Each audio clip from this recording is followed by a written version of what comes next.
გამარჯობა მეგობრებო, კიდევ ერთხელ მინდა გავმარტო ჩემი აზრი იმ ვიდეოსთან დაკავშირებით, სადაც საუბრობდი სიგარეტზე და რომელმაც TikTok-ზე გამოიწვია აღელვება, კრიტიკა, ირონია და ასე შემდეგ.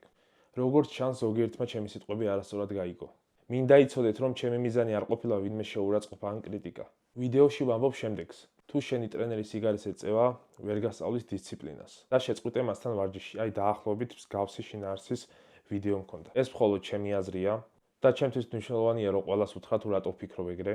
მინდა ხაზგასმით აღვნიშნო, რომ სიგარეტი ნამდვილად მავნეა და თუ ტრენერი საკუთარ ჯანმრთელობას არ ურფრთხილდება, როგორ უნდა დაეხმაროს სხვას დისციპლინის გამომუშავებაში. დისციპლინა ეს არ არის მხოლოდ ვარჯიში. ეს ეხება ყველაფერს, რასაც ჩვენ ყოველდღიურობაში ვაკეთებთ. და თუ ტრენერი სიგარეტის მოწევით საკუთარ ჯანმრთელობას აზიანებს, როგორ შეძლებს სხვებისთვის სწორი გზების გაკვალვას? სიგარეტი და ვარჯიში ორმაგი დატვირთვაა. სიგარეტის მოწევა სიცოცხლისთვის სერიოზულ რისკს ქმნის, განსაკუთრებით ვარჯიშისას. რადგან ფილტვებზე და გულზე ორმაგი დატვირთვა მოდის.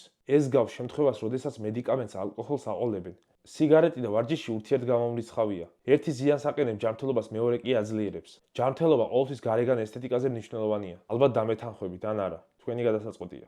თქვენთვის მომინდია.